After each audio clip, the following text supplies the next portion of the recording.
Sing it, ooh, sing it, ooh, sing it, ooh, sing it, yeah, yeah, yeah, sing it, ooh, sing it, ooh, sing it, ooh, sing it, yeah, yeah, yeah, sing it, ooh, sing it, ooh, sing it, ooh, sing it, yeah, yeah, yeah, sing it, ooh, sing it, ooh, sing it, ooh, sing it, yeah, yeah, yeah.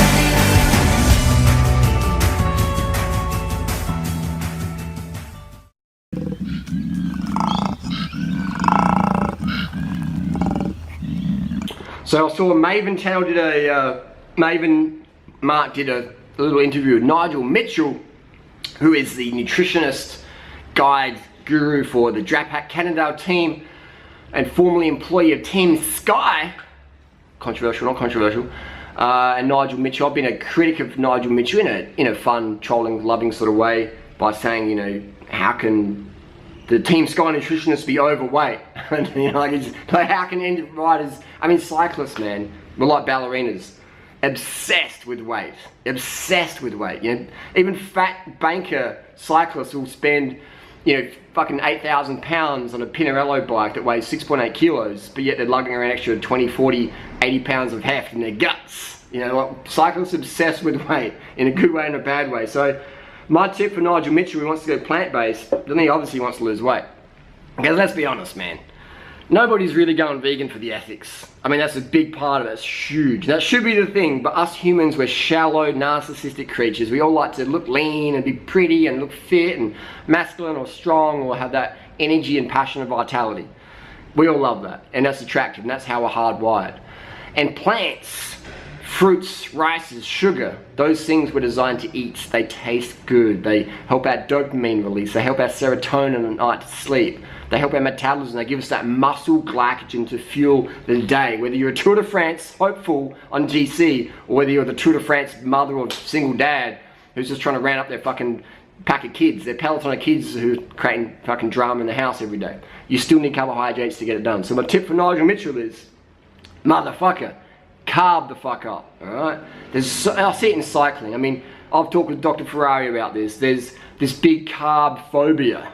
Even Dr. Ferrari admits that not enough riders of pro level eat enough carbohydrate for that daily muscle glycogen replenishment. And they focus on protein. It's like, come on man, like, we're taking corticosteroids, you know? I mean, it's pretty obvious that Team Sky had so many dosages of corticosteroids, like they couldn't find out where they went. You know, it's like, come on man, like, everyone knows you ain't gonna win a Tour de France without shooting up corticosteroids. They give you an incredible feeling of well-being. They lean you the fuck out, all right? And they're totally legal if you have a TUE. So there's this whole discussion about nutrition, but there's not much discussion about doping. And if people talk about Team Sky or Lance Armstrong or anything and drugs, it's generally in a negative sense.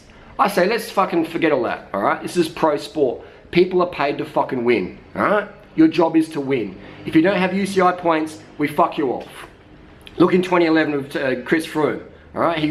He was considered his domestic continental support, which means you're the bottle carrier in B races, alright? And then he went to the Vuelta, ripped shit up. Kobo still dropped him and Wigo on that last climb to the Angliru and another one. Kobo had the 34-32, span away from him. The Team Sky guys were just grinding and they're spinners, so they lost the race just on gear choice alone. Not pharmaceutical gear choice, but mechanical gear choice. They didn't even have the 34-32. If Froome and Wiggins had the 34-32 on that crucial hill stage, they would have smoked Kobo. They would have smoked Kobo. Kobo would have got third or less, and it would have been as Team Sky 1-2, 100%. Look at the videos, man. Think of the fatigue metabolites would have been produced by having to grind at 420 watts, 430 watts, or whatever, at 60, 50 cadence. And Kobo's, come on, that's just a given. Anyway, I digress. So there's this whole discussion about doping, and it's always in a negative light. Come on, man. Let's be honest, man. Like, you ain't gonna win shit unless you're on the good shit. So let's understand why people take certain drugs. Corticosteroids, what do? Kenacort, all that stuff can help get you lean. I don't need to take that shit because my diet makes me lean. My diet's based on fruit, rice, sugary stuff for the last 16 years, since April 2001. I've done a lot of dietary experiments in that. I've done the high fat, low fat vegan stuff. None of that shit works. The only thing that works is high carb, low fat vegan. If your goal is weight loss and high natural free natural drug-free energy. Otherwise, you're going to be dependent on stimulants and corticosteroids and all other substances. And I see it in pro cycling, man. There's so many eating disorders, so many guys doing too much drugs. I understand drugs are part of the deal in all sports, running, soccer, but I feel there's an excess use of drugs when we could get the weight down just with dietary choices. Not dieting, but just dietary choices. No whey protein should be on the team bus. Like, why? When cyclists aren't bodybuilders, they're not shredding their muscles. Cycling's a low impact sport.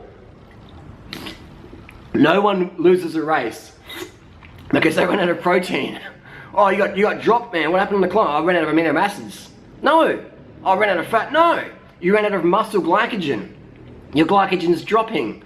No one drops back to the team car for a fucking bit of bacon or coconut oil. Like, no. No one's dropping back for a tablespoon of fucking colostrum or fucking bee pollen or fucking protein shake. No. People dropping back for the car for some bread, some jam sandwiches, panini, whatever. Take the fucking ham out, put in some extra jam. That's the power, man. The sugars. Like, all that ham and shit, that's what fat people eat. And so why are we eating what fat people eat if our goal is to have watts per kilo? That doesn't make any sense at all. Any sense at all. And watts per kilo can be transferred to the bike and can be transferred to daily life. If you want more watts per kilo in your health, in your daily productivity, it makes sense to eat foods that keep you energized, that give you blood sugar, brain glucose, muscle glycogen. Ham doesn't give you muscle glycogen. Coconut oil doesn't give it to you, all right? You don't need these things in your diet. I mean, coconut oil it's not the best thing out there, it's not the worst thing either, but eating dead animals is just pointless. In today's environmental issues, health issues, eating dead animals, we just don't have to go there ever again. There's just no point. You know, we're not Shackleton on that ship. What was that ship called in the Antarctica? Yeah, we're not that. We're never going back there, all right? There's no need to fucking eat penguins, blubber, and seals and fucking human legs, okay? We don't have to do that. It's 2017, man. We can dial up Domino's Pizza and get vegan pizzas delivered to our door. There's just no reason for that. So Nigel Mitchell, man. I'm not sure how tall Nigel Mitchell is. I'm not sure how tall he is. But I could get that motherfucker lean. I can't say a number because I know his height. But I think he may be around 5'8", 5'7", maybe. Either way, I could get him down to definitely in the 50 to 60 kilos, depending on how tall he is. I could get him as shredded, man. Lean. And his family and shit would go, man, you're on that Breaking Bad diet of fucking meth. You know, I could get that motherfucker lean as. And no starving. No starving. No starving needed. I have all my recommendations in my ebook down below. Drew Notter's Lean Body Bible and Carb the Fuck Up.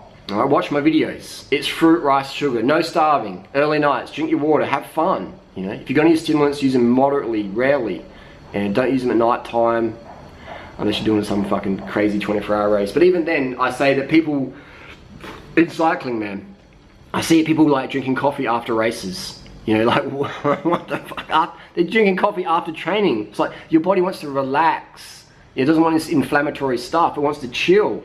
And you're having more stims, which means you need more stims the next day because you didn't get that full deep rest. All right, so I see this like legal drug abuse and illegal drug abuse just rampant in cycling, dancing, running, fucking just daily society. And it's just this crazy world we live in. So to help, I mean, this is like a deep, not even deep, this is just scratching the surface really, but it's more than just like, you know, balance your calories in and out. This is more like, I like to scratch the surface a bit deeper rather than just talk, you know, surface level bullshit, which is so fake and it's just so common and it's so professional, and I'm far from professional. That's why no team would ever hire me. Someone's like, well, if you're so good, John, what are the teams for? What the fuck? Can you imagine what the sponsors would say? Like, get that controversial clown out of here. He's too, like, honest. He's too truthful. You know, we can't hide nothing from him because he's just a blabbermouth. I'd rather be a blabbermouth and help people than be politically correct professional who gets paid. I get paid more than him anyway.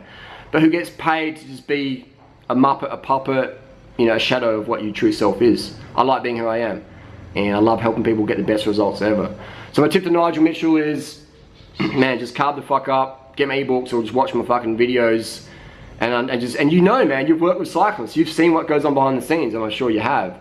But you understand, you know, what's going on behind the scenes. You understand why people take certain things or do that. But, you know, people say Chris Froome does a low carb diet. I'm not sure if that's just bullshitting, but if he does do that to lose weight, Why the fuck does Chris Froome need to do a crash diet? This is not a question for Nigel, this is a question for anyone out there. Why the fuck does Chris Froome need to do a crash diet? My battery's running out. Yeah? Why does he have to do a crash diet? Why? Why don't I have to do a crash diet? And I'm as lean as Chris Froome. And I can get leaner than him if I train him as much as him. Why don't I have to do a crash diet? It's not genetics, it's dietary choices all year long.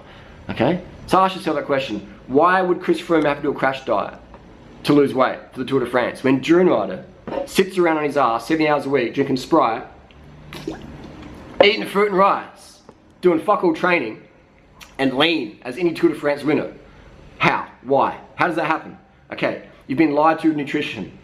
The protein, that fat bullshit, it's all bullshit. Why does Chris Froome need to do it? Why? Because he's taking the wrong advice, man. If I was coaching Chris Froome, man, that motherfucker would get way better results. Way better results. Because if you're eating low carb, you can't fucking train, man. You're losing training. And if you, oh, what the fuck? Like, why take whatever they're taking to do more training at a harder intensity to recover faster if you're eating a diet that makes you recover like shit? You know what I mean? Dr. Atkins was 258 pounds when he died. Obese, had heart disease. That is not someone you want to take advice from. Low carb is bullshit, man. You can't push watts. What's the point of fucking getting your hemoglobin at 200, doing blood doping or whatever the fuck's going on? Why do that if you're gonna struggle at doing 200 watts in a low carb ketogenic diet? It's bullshit. Someone says, if you eat sugar, you'll get sugar metabolic disorders. Like me. That's what you'll get. This is a sugar metabolic disorder. It's called the Duran look. The Duran Rider look. You know what I mean? People are like, Duran, you're wrong, you're wrong. Show me someone on the planet who gets better results for people than I do. Drug-free. And when you can show me that person puts on a free festival and has cyclists come around the world every single year, and every year they come, they get smaller and smaller and smaller, faster and faster and faster. Show me that person, because I'll go to their festival and I'll study and I'll look and I'll observe and I'll pay attention. But you can't, because there's no one else doing it like I'm doing it, man. Because everyone else is too afraid to say what's true. Think about it. And when I say people are afraid, I'm not saying they're bad people. I'm not saying they're weak. I'm just saying that people care about their reputation or their professionalism or their contract or whatever. I don't give a fuck about that. I make more money than any of these team nutritionists. I got more freedom than anyone. Any of these pro riders, I got more freedom to say what the fuck I want to say. So when I say people are afraid, it's they're afraid more of financial consequences. They're afraid of not being socially approved. I can give a flying fuck what people think of me. All I give a fuck about is sharing my story, sharing the truth, giving people the best advice ever. That's all I give a fuck about every single day. Fair trade, organic,